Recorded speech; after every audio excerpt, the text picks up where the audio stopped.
નમસ્કાર, જય ગિરનારી ન્યૂઝ સાથે હું છું ભારભૂ ગજાણી.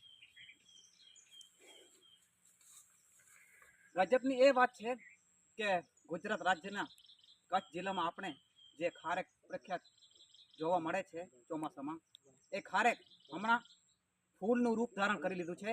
જે ગજબની વાત છે, જે આપણે એનું આપશે શિવરાજભાઈ ગઢવી. નમસ્કાર બારુભાઈ. નમસ્કાર. બારુભાઈ, હું આ વ્યવસાય સાથે પાછલા 8 વર્ષથી સંકળાયેલ છું. બરાબર. પણ મારા આટલા અનુભવમાં મેં પણ આ પહેલી વખત જોયું છે કે તમે આ ખારક જોઈ લો અને જાસૂદનું ફૂલ જોઈ લો. હા, આ ખારક કઈ ફૂલનું રૂપ ધારણ કરી લીધું છે. જે આપણે આ ખારક તમે જોઈ શકો અમે છો, પણ ક્યારે નથી જોયું આવું. જે હમણાં પાછળના 50 વર્ષ દરમિયાન હમણાં પહેલી વખત જે ખારક છે ફૂલનું રૂપ ધારણ કરી લીધું છે.